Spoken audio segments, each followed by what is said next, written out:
Okay, game number 1, the Rive Cup continues. We are in the losers bracket, everybody. 2,000 euros on the line in this tournament. And this is a little bit of a bonus. It's honestly not something that I thought about recording, but we got two teams here that have pretty good players. There's a lot of high-level Grandmaster in, also teams that are, people that have competitive experience. And yeah, the Stinky Sweaters, we had them in the Masters Clash. I think I casted 1 or 2 of their games. And on the other side, we got the Beer Boys. I'm not 100% certain what the name is. I mean, this is a Russian tournament, and these guys are Russian, Ukrainian mainly. It was kind of interesting because when I used Google Translate to try and figure out what their name is, Google Translate told me they're called subscribers, which was like weird. Initially I thought maybe it's like a team or a guy that plays with his subscribers, I don't know.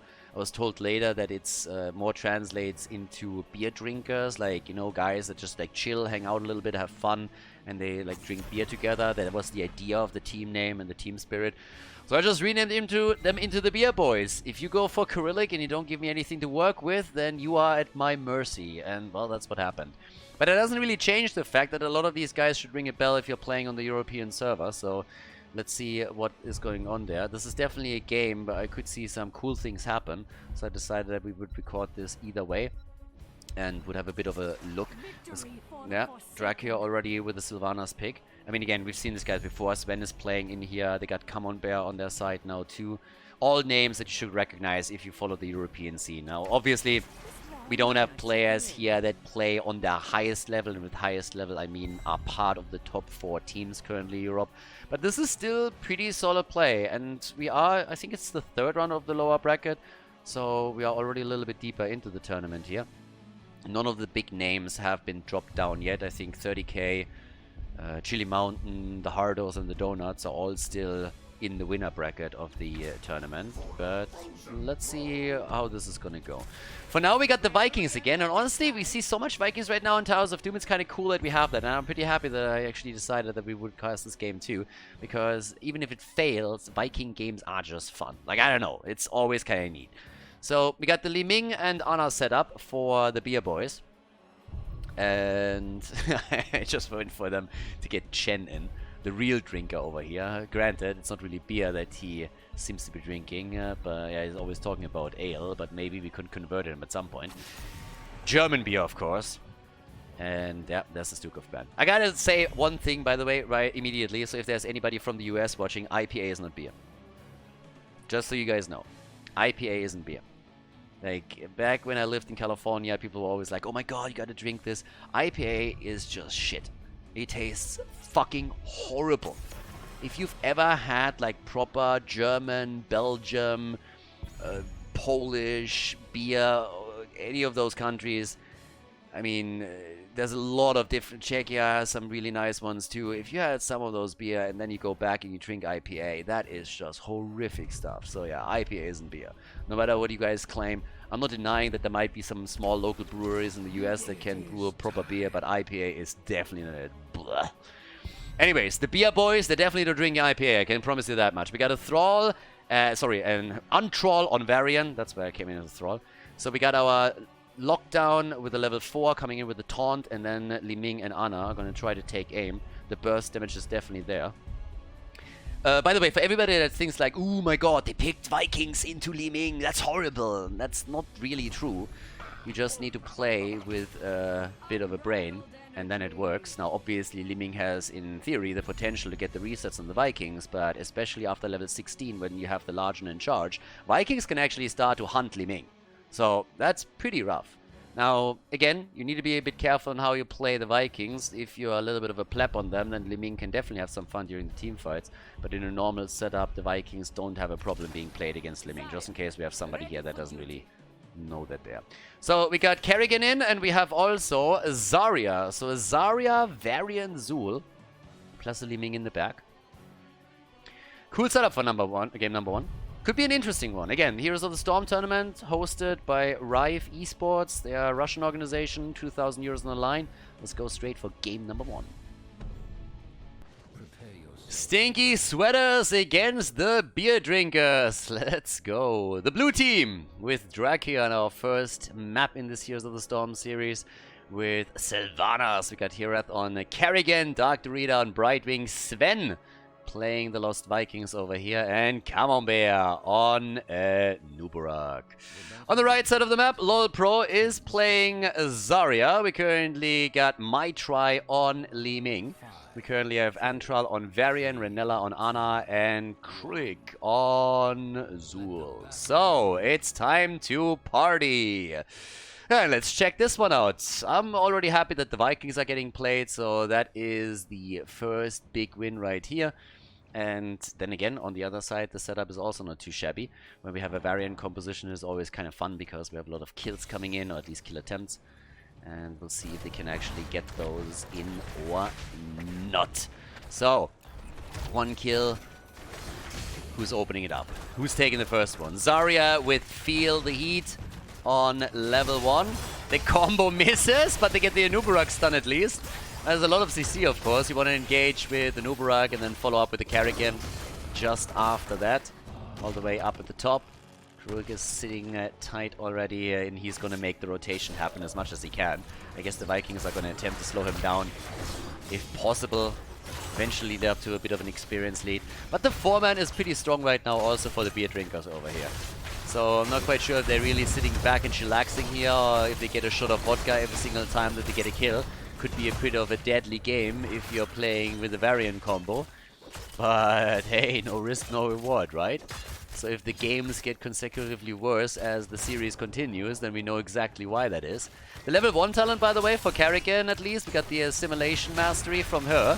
And here comes the combo against Varian. Varian in trouble. Polymorph to follow it up. And is it a kill?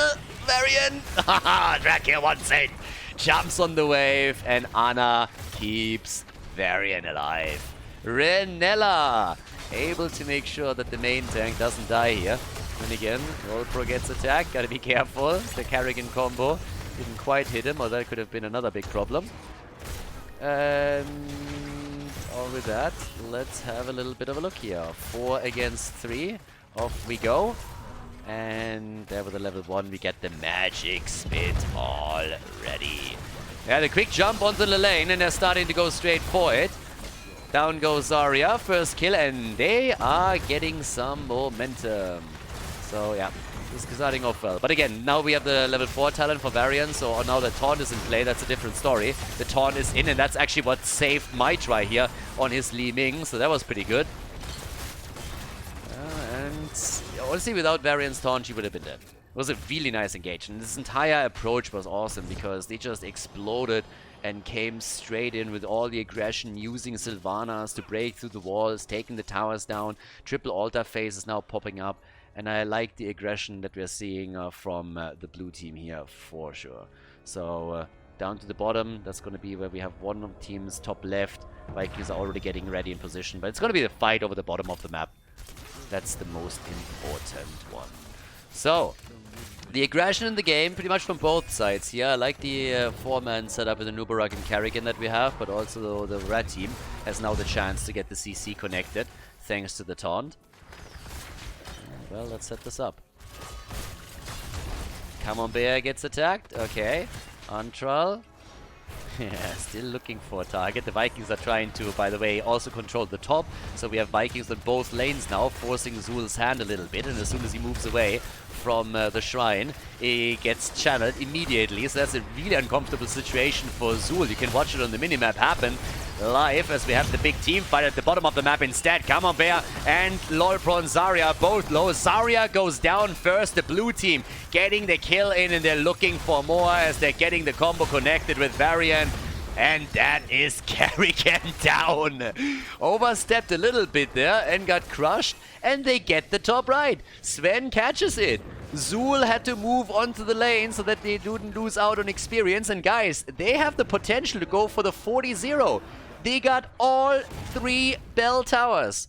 All 3 have been taken. Nice control on the top lane from the Vikings. Really, really well done. Forcing Zul's hand. And that's a very, very uncomfortable situation now for the beer drinkers. Now, there's still a couple of camps on the map, of course. So they're now trying to make the play, at least for the pumpkins. But now with the level 7 talents, we got the spin to win in. Calamity has been taken. There's a lot of power spikes that really came through now that they can use at this point. But still, that was some solid macro play and also teamfight combo coordination that we just seen. Kerrigan missing a couple of the combos there, but they're still executing all of these aggressive plays against the target with ease and take Zarya down for the second time now. We nearly have an entire level lead at this point for the Stinky Sweaters, and they got 3 kills to 1, with the Vikings completely controlling the upper part of the map. So the Beer Drinkers are trying to just fight back a little bit with that 4-man at the bot lane, but it's not really working the way that they are intending to, because the blue team is just a bit too aggressive and they have trouble handling this. Yeah, there's the attack once again, and that is... Kerrigan is just throwing combo after combo. No matter if it hits or not, they don't really care. They're just trying to set this up, and now with the level 10 abilities, the Cocoon Variant right away. There's one stun coming in, the Mind Control connects. He's trying to make it out, might still eat the stun, but the combo is not quite on point. And he gets out. So despite the fact that they had level 10, they couldn't get the kill. They were trying to use most of their ults here in this setup, but they couldn't. I also don't think that a single one of the Vikings has fallen yet. So we got the channel at the top left and top right once again, and the same game is going to be played now. The top right is already happening. Sven takes it. He's going to claim this one too. The shots are fired, and we're talking about 5. And Zul can't go for these altars. Zul just has to let it happen. He needs someone to help him out. The Vikings are completely destroying him. We got 3 Vikings, and Zul is just a single guy that is trying to finally find love on Tinder. No, kidding. So he's trying to find some experience at the top and the mid lane. But the Vikings, they can hold all of these positions at the same time, and that's a huge problem. Now we got, of course, this Integrate to counter the Cocoon. Li Ming, I mean, again, you never use this talent in competitive play unless you have an Anubarak against you so that you can use this Integrate and burn the Cocoon down. But we got still more than a level lead for them. They hold the bot lane, 18 points to 40, and it is just crazy. Red team has to change their strategy. This 4 versus 4 setup at the bot lane just doesn't work, and Zul has too much trouble at the top. They finally get a kill though. Maybe now an opportunity to pick a couple of kills up and gain some momentum. The reset Li Ming comes in with kill number 2. Brightwing is dead. Nicely done. Okay. Signs of life. Signs of life from the Beer Drinkers here. That's where they got 3 kills to 3 kills. Zul still has to rotate and is trying to do his thing. But that was at least a good step into the right direction. They're also starting to chase this a little bit, and now that they have finally gotten a couple of kills, they're trying to gain something with that momentum and go for the Pumpkin Camp to steal it away here. So, so far so good. But the lead is obviously significant that we're seeing for the Stinky Sweaters now. 26,000 damage to Li Ming, 30,000 for Sylvanas. Also, these guys had Stinky Sweaters now for the last couple of weeks. I have no idea why they're not finally washing them. I just want to see them come in one of those tournaments and just like rename themselves a little bit. It's like, yeah, we finally found the washing machine. Big fight happening again. Double ult at the bottom of the map. They're trying to make the plays for it. Here comes the play straight up for potentially Li Ming. She got Cocoon instead. Camembert, the nano boost is already out. And Kerrigan, yeah, she's in trouble. Kerrigan is down. She got completely isolated there. That drove a wedge between her. The Vikings still with the channel attempts. Balog is in. 14 points on the core of the red team. The blue team might finally lose a few points as well. There's the channel. Gets no, it's not interrupted. There it is. We don't see a 42-0 over here. Finally an altar that got taken by the Beer Drinkers. There's a taunt against the Vikings. That's how pissed they are with Sven. And Sven is just playing a mean Viking. I mean, damn son. He is doing really, really well on that. I gotta say, I'm impressed. This is a very solid Viking performance. He has he lost any? Yeah, he has lost one. One Viking went down, that's all. So, pretty impressive. Nice mind control. Varian is dead. Got mind controlled, and now they're trying to go for Ana. They're trying to go for Li Ming. Everybody's on the run. Everybody in trouble. Cocoon is down. Gets immediately burned. They're trying to zone Zarya. The combo and Kerrigan again missing. But they still have Sylvanas and now can push through the bottom bell tower again and reclaim it. It's a pain train that's just headed the red team's way. Every single time they lose a hero, they think they are in a team fight. All of a sudden, the blue team unleashes on them and just murders. I mean, look at that momentum swing in these fights. Every time they got a chance, they are coming through with the Sylvanas push. They take those bell towers within seconds. They have an enormous amount of damage, and the Vikings are enabling these 4-man plays over and over again because they are just controlling the map so well. And don't even die here. I mean, Taunt was used against Eric, and not even he gets eliminated. Sven is just paying attention to everything. And there's nearly level 16 now. Single altar is going to pop up back on the map. They are looking at, well, half a level lead. It's not quite a level anymore, but an early level 16 is going to be realistic anyways. They're starting to jump in again. Okay, so Vikings, full control. Sven already trying to channel down here. And in the meantime, we got our 5 versus 5 because Zul, he had enough of this shit. He's joining the battle. Comes in with his ult.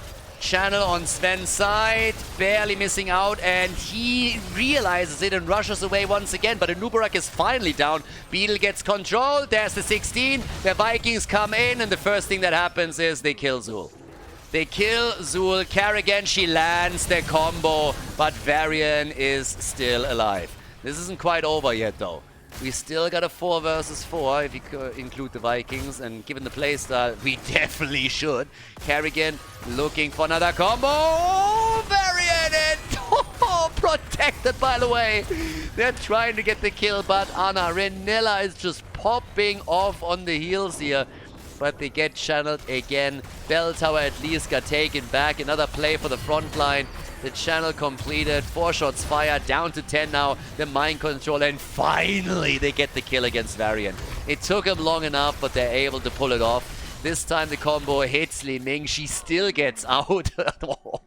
This has been a brawl from the beginning. I mean, seriously. This is insane. This game is just all over the place. The entire time, bot lane, heavy attacks, great macro control all the way up at the top. We have 6 kills to 5 now. 55,000 damage for Li Ming, 51k for Sylvanas. Both of them have not died yet, by the way. Both of them have not died even once. And now another chance to push through the bottom of the map to take that bell tower back. They're jumping on Li Ming. This might be the end of her. Yeah, she gets away again. Oh my god, he's not trying. My try, he's not even trying. He's just pulling it off effortlessly. They kill against Anna. Viking, one of them down. Another combo, this time hitting Kerrigan, but the bell tower has already been retaken. The blue team controls it again. 18 to 17 the levels now, and the next altar phase is gonna spawn 3. That might even end it. What a fun game, honestly. What a fun game right now. Red team the entire time desperately trying to somehow get back into this, but it is really tough. And the threat that is usually posed by a Varian combo is not really here in the same fashion. They're always trying to make it work, but it's difficult against the Stinky Sweaters. Maybe they're a little bit too smelly, but no matter what, it's rough. By the way, as already mentioned in the draft, one of the main reasons why Vikings went in and got the kill against Zul is the level 16, the large and in charge. Once that you have the actual stun coming out, that's when you can start to engage into those team fights a little bit more with the Vikings. Right wing channeling the bottom. They need 2 altars out of the 3 and they win the game. The first one is in. 5 points on the core now. Li Ming, she gets safe, but the fight is still ongoing. They're burning the cocoon down. A little bit of damage against Sylvanas, who easily gets away now. Will of the Forsaken is in. And Zarya tries to channel, and she gets it. They are saving it for now. Problem is that you could still simply go for the boss and maybe get a pumpkin through. Zarya is dead. They want kill number 2. Zul is low, and he's about to die. He's dropped, and now they go for Varian. Anna is also completely helpless here. Yeah, she's down, but at least they were able to save Varian. Tactical pause! 3-2-3 moment at this point. You're not quite sure what exactly happens there, but they're down to 3 heroes. 3 heroes have been annihilated. We got 72,000 damage now for my try. Still the only one on their team that hasn't fallen yet. Sylvanas on 63k, top damage dealer for the blue team. Bottom bell tower is still there. They can go for the boss. If they do, that would mean that the beer drinkers only have a single point left on their core. They're currently on 5. they could also instead try to make plays for some of those bell towers. And Sylvanas is still with them, so they can still try and disable the bell towers here. And if Draka hits another mind control, they can easily go for another kill, so that's definitely an option for them. But they are doing a lot of work now. And honestly, this game was just aggression from start to finish. We have 16 kills, we have 14 minutes in, so we have more than a kill per minute. And a lot more that could have happened. They're pushing for the bell tower. They're not only going for boss here. Yeah, and they're going to get this one easy peasy. Especially since both of the heroes that are still alive cannot afford to die. They can't move in here and risk being hit by a mind control. So another bell tower gets taken. And the question remains, what do they do now that they have level 20? Seems like they're trying to go for the top and take another bell tower and start the barrage. Anubarak is attempting to slow down the retake process at the bottom of the map, but he's not going to be able to prevent it. Nope, they're going to claim this. But of course, in exchange, they are going to lose the top, as you can see right here. Now, Anubarak has to make his way out, and he is going to be able to escape. Or is he? Hello? Come on, bear. Nope. Nope. Nope. Too greedy. Gets dropped. One down. Yeah, that's a bit of a problem. So Olaf is also getting obliterated. 20 versus 19. A 1-level lead, but Anubarak down for 50 seconds. Those are the kind of plays that at some point you're going to regret. So Anub was trying to slow them down to start the barrage. Keep in mind, one single shot on the barrage would have allowed them to end the game with the boss, which is probably why they tried to do that in the first place, just to slow it down enough so that they can get one barrage shot in and then make sure they get boss and win the game. Hasn't happened. Instead, we got topside pumpkins. Down here, the Vikings are still playing this one out. Kerrigan should probably not engage into that battle either. Gotta wait this out. Balog is down, up at the top. Pumpkins have been eliminated. And of course, it's still a 5 versus 3 bell tower situation. But they get the altar now. That's 3 shots fired, and they live to fight another day. Alright. So with that, we got the level 20 talents now on both sides. And the big lead and a lot of the momentum that the Stinky Sweaters had is now gone. The beer drinkers have a bit of momentum on their side now that they could use, and they're trying to burst through the middle. But it's at least a 5 versus 5 that you're fighting again. So let's see what they can do. One altar is all you need, and there's one spawning at the bottom. They're fighting underneath the bell tower. Nano boost on Li Ming. And they make the play for Camembert. He dives in and he goes down. Anubarak is dead. Anubarak is down, and they're getting pushed even deeper. And all of a sudden, the beer drinkers are signaling that they are ready for a comeback. They are trying to take this, the mind control, and the kill against Varian. Shut them down after they take the bell tower. 4-4 bell towers now. What a game. What a game again. Yeah, now you can't even win if you get the bell tower. Sorry, the altar. Boss hasn't been taking it either. Boss is still up on the map. Didn't go for it early, realized they couldn't end the game. 84,000 damage for Li Ming now. Ana has 10k. Even she is in the 5 digits. Yeah. Sven is zipping around. Brightwing is starting to take this. Can of course always global in, and they're already getting active at the bottom of the map again. Trying to put the damage onto the bell tower and get that 5 versus 4 situation going. It's not really working for them though. Kerrigan, yeah, I gotta jump out there. I got close. If Zarya hits that ult and she misses that jump with the blink, then she's in trouble. But here we go again. Bell tower in the middle has not been reconverted just yet. 1 reset, 2 resets. They're starting to farm the Viking a bit over here. And they're getting another one. They're trying to interrupt this. Varian is not here yet. Varian is not here.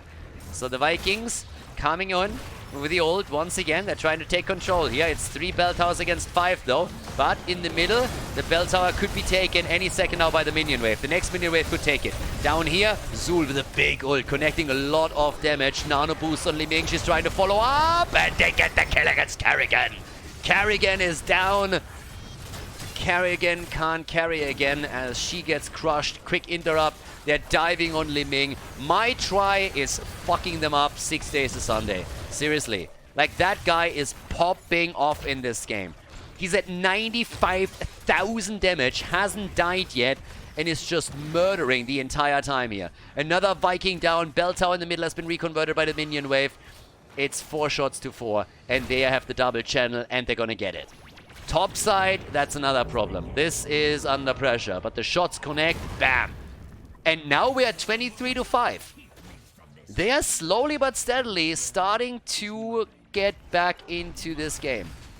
Vikings are trying to save the bell tower, but it's so close it might fall at any moment. And just imagine the beer drinkers now getting a few kills at the bottom of the map. They could reconvert all of those bell towers and start the barrage. Off we go. There's the setup.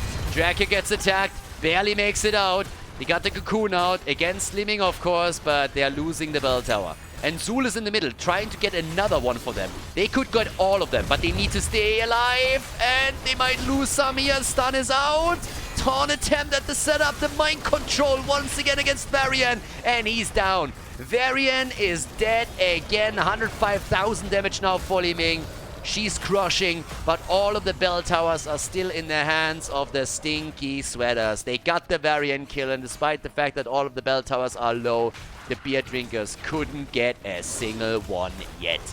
Instead, the bot lane attack. They're going for it again. 22 kills in this game so far. Constant action as the bell tower falls. And now the pumpkins are getting attacked. The double altar is about to spawn. Top left, top right. Could be an easy exchange, but if it is, then it's likely game over. Another pause. Oh boy. That is going to be a bit problematic. They are pausing the game right now. Apparently, Li Ming dropped out of the game. Now, that's bad news. Li Ming has 111,000 damage, has 150,000 on the siege, and hasn't fallen yet. That's literally the one player that you cannot live without at this point. So they need to wait for Li Ming to come back. But again, this is going to be insanely dicey now. I mean, look at the situation here. We got the top left, top right altar about to spawn, and we have a boss up. It's a 5 versus 3 bell tower situation that we're talking, and just take a look how low these are. No hit points on the one in the middle. All of them, they have no HP whatsoever. This one too. If they could have just gotten a kill at the bottom of the map, they could have reconverted all 3 bell towers and start the barrage, get the shots fired, and maybe win the game right there. Instead, another mind control connected, and that allowed the blue team to get the kill and bring it to this point. And of course now you have pumpkins that will push through the bot lane. As both bell towers are taken by the Stinky Sweaters. These pumpkins are going to try and push in. If they connect, that's 2 points on the core. All that the blue team needs, as it stands, is 1 altar. 1 out of the 2. Unless there are some reconversions happening. If Zul can move in, push a couple of minions over here, take this bell tower. If someone can move into the middle, maybe claim this too. They're currently all sitting at the side here. Then they could limit the options of the Stinky Sweaters a little bit. But having these pumpkins now moving through the bottom of the map is definitely an incredibly uncomfortable situation for the beer drinkers one way or another. And they are far behind on points. They did a fantastic job clawing their way back into this. And I mean, initially they were 2 levels behind on level 20. But right now they're still trying to do whatever they can to somehow turn this around. And the only thing how this can really happen now is if they are able to get...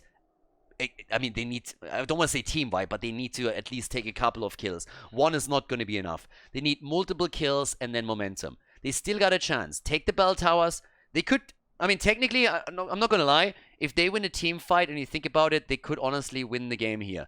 Let's just imagine for a second they're able to get the team fight and win it. And then they just take every single bell tower, which is going to take them a second or 2 on every single lane. And then they get 1 or 2 of the altars channel plus the barrage started. That might just bring them in a spot where they can take the game now. But for that, they really need Li Ming to pop off. And right now, Li Ming is not even in the game. Well, but there she's back, so let's see if they can pull any of that off. In the middle of the map, 12 kills, 210, here we go. Pumpkins at the bottom, they are ignored for right now, for the time being. Nothing else to do. Zul, he can't die. He can't die. They need to keep him alive. Mind control, everything's on Zul. Zul gets stunned and he is dead, and this could just be it. Pumpkins at the bottom of the map. They go for Zarya. Bam, she's down. The pumpkins make it in. The shots are fired. The Vikings moving to the left. And this is game number 1. The fight is happening. The shots are fired. The Stinky Sweaters, they take the lead in our Heroes of the Storm series here at the Rive tournament. GG and well played in game number 1. Before we head into game number 2, make sure that you subscribe to the channel if you haven't done it yet so you don't miss out on any future content here on Khaldor TV. After an awesome game number 1, we're heading into game number 2. Battlefield of Eternity is the map this time, and I gotta say, that was fun. That was a lot of fun.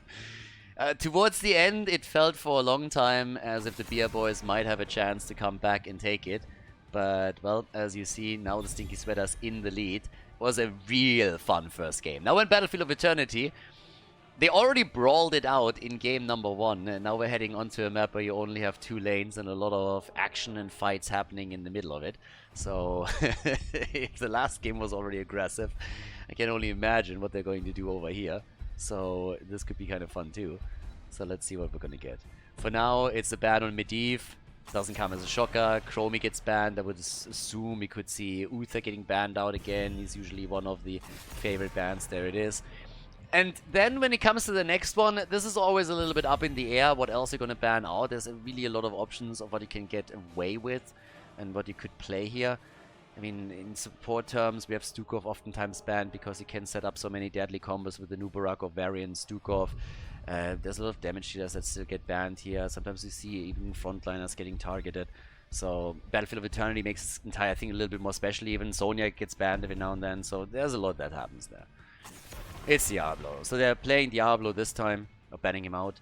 But damage will be interesting, because the question is always, do you play for teamfight victories and try to ignore the immortal damage at first, or are you trying to go for a setup that allows you to just, like, you know, come in and just like burn the immortal down quickly, especially if you have a faster rotation towards the objective.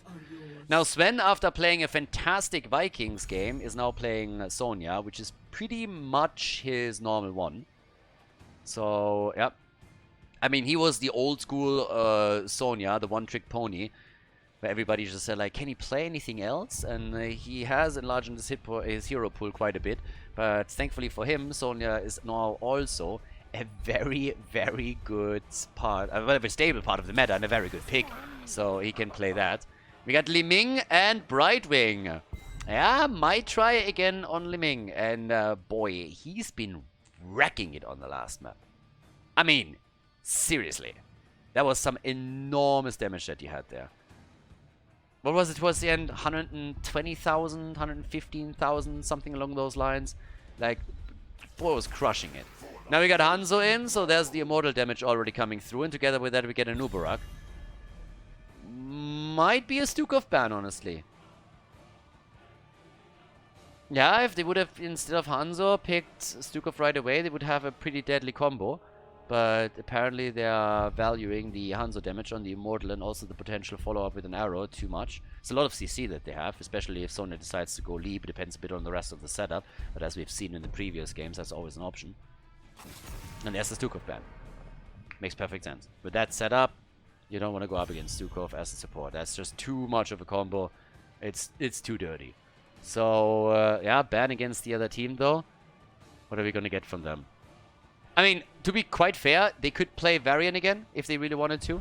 Varian, Taunt into Brightwing, Polymorph. Instead, they're banning Garrosh out, which is also a huge threat. But I wouldn't really put it past the Beer Boys to just simply go for Varian again.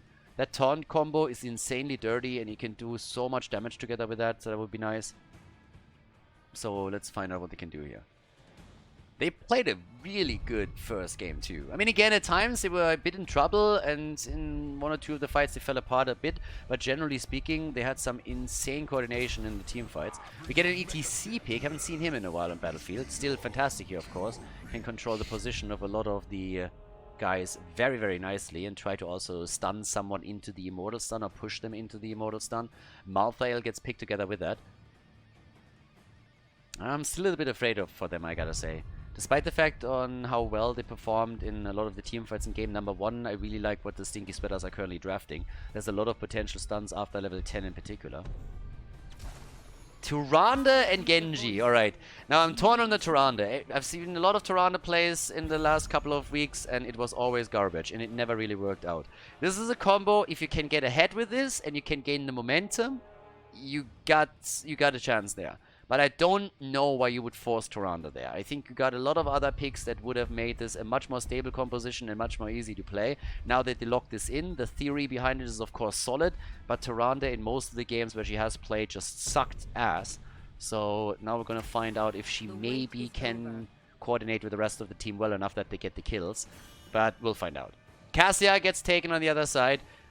Despite the Tyrande pick, I gotta say I like the combo of the Stinky Sweaters better. I just wish they would have gone for a different support here. But we're going to talk about that setup in just a moment. Let's head into Battlefield of Eternity, game number 2 in our Heroes of the Storm match. Battlefield of Eternity, our second Heroes of the Storm map in this series. There's Stinky Sweaters against the Beer Boys. Drak here for the blue team on Genji. We got Camembert on Anubarak, Dark Druida on Tyrande, and Herath on Hanzo, as you can see right now. Plus, in addition to that, we're currently looking at Sven on Sonya. Yeah, on the right side of the map, we got the Beer Boys with Lolprone Liming, Antral on ETC.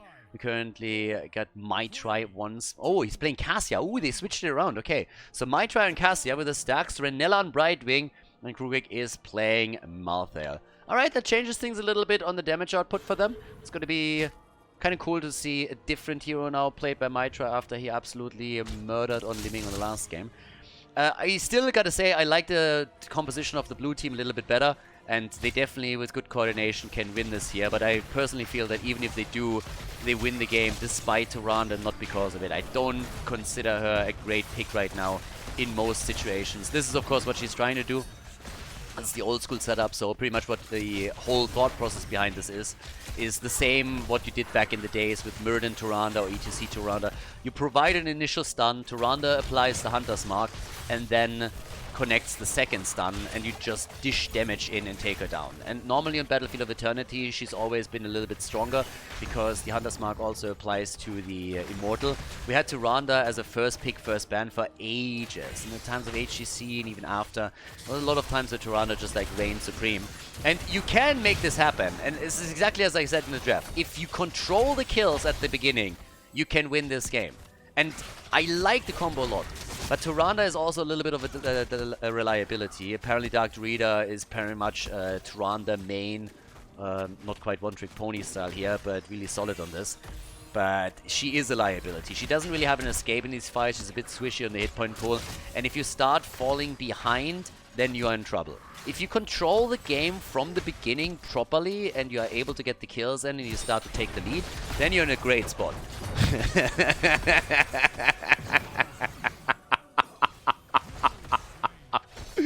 Both of them died! Both of them! Alright, I'll check that again. Have a look at this. So, they're top lane.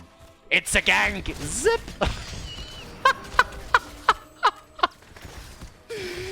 Oh, that's one of those moments when you just hope that the camera didn't catch it. But yeah, I got bad news for you guys. We caught that on tape.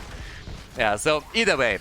Right now, we gotta see what the Beer Boys can do. Of course, those 2 kills definitely helped them to make a step back into the game. We'll see how Tyrande's gonna fare as this continues. As I mentioned, if the Stinky Sweaters can control the initiation the entire time, if they are the ones to dictate the pace, to call the engagements and everything, then their lineup can definitely work out.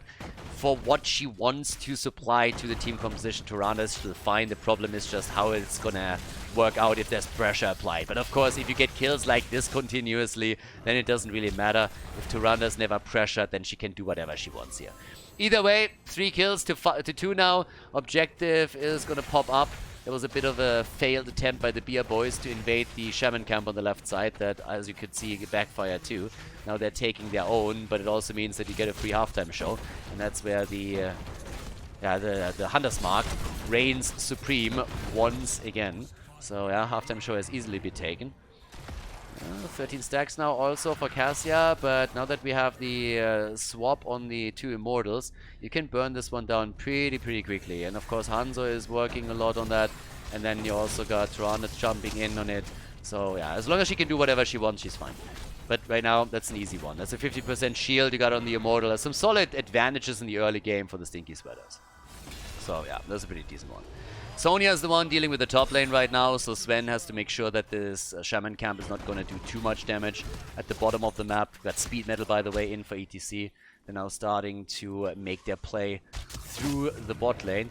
You gotta be careful with potential flanks, and so far nobody has actually checked this out. Dracula is now realizing it, is telling everybody be careful. But there's the power slide against 2. They're trying to make play for Hanzo, and he gets polymorph, but it's a second too late. He already started the jump. And of course all of this means that Sonya is all alone at the top lane, so she dishes out most of the damage here as the 5-man is attempting to defend the bottom, but they're still gonna lose at least the wall. So they save the fort and they save the fountain, but Sonya has now been able to do a lot of work at the top too. So generally speaking, again, there's a solid advantage now in terms of structures. They opened both of the forts up, they couldn't get one of them, but it's still opportunities created for later on in the game, so that's kind of neat. We got level 7 talents kicking in for both of the teams, which now gives us also the Echo Paddle for Antral. Might be a chance that we're going to see him with a stage dive, considering that there's a lot of interrupts on the other side, and he went into Echo Paddle. So definitely an option now that he took the talent. Has the wave clear that would allow him to go onto the side lane and take it there. But, yep, let's see what else they can do. Now on level 7, we got now the Moonlit Arrows. One of the problems that, of course, Tyrande also had at some point is that Blizzard tinkered around a lot with the cleanse that she had and started to push that to 16, made a lot of changes to her in general. And that immediately brought Tyrande from first pick, first ban into a position where most of the teams completely started to disregard her. But now, 3 kills against 2, so the kill setup, at least at the beginning, worked out. They're trying to make a play again for Genji, protected by the way. He needs healing, and he makes it out. Okay, so he's able to escape here. Top side, Sonya even moving in now down to the bottom of the map. And nearly quest completed for Hanzo, just as we have the next Immortal announced on the map. So yeah, let the games begin. Both teams are hoping for level 10, but here's the fight. 5 versus 4. Not a battle you want to fight, but it could be that Draco dies first. Oh, the kill for a kill. Brightwing, reset. And Anubarak died. But yep, kill for a kill. Guys, as far as a 5 versus 4 goes, that's a win in my book for the Beer Boys. It allowed also the top player, Malthael, to make it onto the camp and take this one. So yeah, good for them. Of course, experience plays a big role now, since both of the teams are hoping for heroic abilities around the objective. And Tyrande is a little bit late this time towards the Immortal, before she can really start to apply the trait and help the team with the damage. But it seems like they just might win the halftime show. It's going to be a close one though. So yeah, it's going to be fairly even here between the two of them. Halftime show is taken. The winner is the red team by a couple thousand hit points. Still fighting it out in the middle here. Nobody has level 10 abilities yet, but it seems that the Beer Boys are going to get those first. And the blue team needs to be careful now. The Sweaters need to realize this too and just send some players onto the lane so that they can get the XP, or they might be in a lot of trouble. Yeah. And of course, Hanzo? I'm sorry, but not like this, buddy. He got a bit optimistic on this one, so now we got the first kills in, and that's the Tormented Souls. We also have for Tyrande, Starfall, X-Strike is in, and as expected, ETC is waiting with his choice. Hasn't made it yet. We got Leap, we got the Arrow, and that's an Immortal for the Beer Boys. ETC is signaling pretty much with this build, boys, I want to play Stage Dive. Nope, he goes into Mosh Pit. Decides against it, despite the interrupts on the other side. 1 stun, 2 stun, a kill would be the dream now. Yeah, they get quite a bit of damage, but I don't think they can't get the kill. Renella jumps out, ETC, oh, he went in again, and there's the kill. Brightwing nearly fell too. That is the perfect setup for the defense. This is, of course, always the dream. When your opponent has the Immortal, you want to make sure that you get a kill as quickly as possible so that you are not in danger of losing any structures here.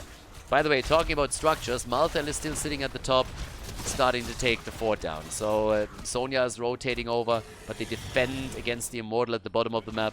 Stacks for my try, 31. Not really great. 8 minutes into the game. It's not insane. It's not horrible. But 30 stacks a little bit on the low end still for Cassia at this point. Doesn't mean that you can't still accelerate that process a little bit, but time will tell. So right now, we currently got our 5 versus 4. We have 19,000 damage for Hanzo, 19,000 also for Cassia. And they're trying to come straight through the bot lane again. The top is still our 1 versus 1, but we got a 4 versus 4 set up right now. Tirana, yeah, funny as it is, the only one on the blue team that hasn't died yet. We got a couple of interesting choices in general. I mean, you look over to Li Ming, for example, and considering that she goes up against an Anubrak, it's a little bit odd that she didn't go Disintegrate. Oh, there's the triple. Oh, the follow-up! Baby! What a double kill. That was a neat combo. Nice combo. You got the arrow into Leap, into the X-Strike, and they get 2 kills. But yeah, it's still a little bit strange to me that we don't have this integrate against the Nubarak. Normally you want to burn the cocoon down as quickly as you can. Seeing Li Ming go into the wave of force is a bit odd. So that will allow Camembert to get a lot more value out of his ult than he normally would be able to. But yeah, that was a beautiful kill here. I mean, check this one out. That one was just a dream. The arrow perfectly timed together with the leap and the rest. Cassia down, and then they are able to get the kill against Malthael, capitalizing on this heavily. Now Sonya takes the camp at the top, and they're busy on the left, taking the Shaman camp. The early level 13 is the reward for all these plays. But yeah, some solid combo plays now from the Stinky Sweaters. So that was amazing. I mean, even Tirana chipped into that fight. So yeah, that was great. But either way, that gave them a bit of an opportunity and of course an advantage on the camps, but it didn't really put them massively ahead or anything. They have a slight advantage, but it's nothing too crazy yet, so they kind of have to repeat this thing if they can. They got all their ults out, so it's definitely possible. Arrow and the leap. Yeah, that will do it. That will do it. 2 kills, big mosh pit. Can they get a counter kill? I don't think so. They're losing everybody else now too. That is a 5-man wipe, baby. 5-man team wipe. Beautiful setup. Twice in a row. Check it out. The arrow connects again and bam, everything gets unleashed onto the red team. In the meantime, the bot lane nearly has taken down the fort. Now the Genji's coming in. I think this is one that's going to fall. To be fair, top fort has also fallen. But we're now looking at 12 kills to 4 and some fantastic combinations of the Stinky Sweaters. I mean, they are just executing that one at will, don't they? So that's 100% shield on the Immortal now. Fantastic. Great setup. They're sending Hanzo back because he was running out of mana. But if you just look at the cooldowns, they pretty much have the combo available for the fight again. So they got the same thing going for themselves once more. And this is, I mean, this is now difficult. If the Beer Boys lose another fight like this, they can kiss that game goodbye. So, top side, that's where we have, I mean, it's half level until 16. Guys, think about that for a moment. They are more than 2 levels ahead now. That's a huge talent advantage if they can lock that in. So Hanzo's already waiting at the side here. He wants that combo. He's looking for the arrow. And he's looking for the angle to line that up. But the top fort has now fallen. Down here, yeah, bit of damage dished out, but they're completely zoned away from the Immortal now as well. And the level 16 is very likely going to drop as they are still pushing for the top key. 39 stacks for Cassia. She's slow on the stacks. It's not getting a lot here. And there's the 16 talent. 16 talent is in. Now we got it. Epicenter makes the combo even more dangerous. They break it to the top. Arrow is in. X-Strike. ETC is down. Bam! Deleted. Absolutely deleted. They go for Li Ming. Li Hu, exactly. She's down, she's dead, and so is the keep. So might be the chance of the Beer Boys to bring this back. Are they going to lose the game here? That's a bigger question. They might. They just might. Here comes the push for the core. They're trying for Malthael, and he's dead too. They are crushing. My try is down, and this is game, everybody. A 2-0 victory for the Stinky Sweaters. Great series by them against the Beer Boys as they lock in game number 2. They take it on Battlefield of Eternity and win the Heroes of the Storm series at the Rive Cup. GG, and well played.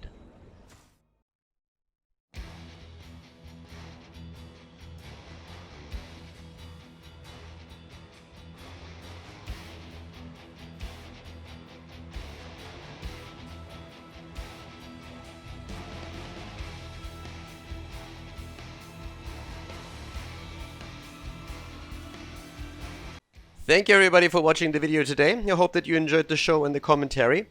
And keep in mind that the spoiler protection that is going to run for the rest of the video is made possible by all the support on patreon.com. So guys, if you want to support my work, if you want to help me start new projects and keep the spoiler protection in place, please consider heading over to patreon.com/Khaldor. There's also a link in the YouTube description, and check that out. Thanks in advance, and see you guys next time with more esports coverage here on Khaldor TV. Have a great day.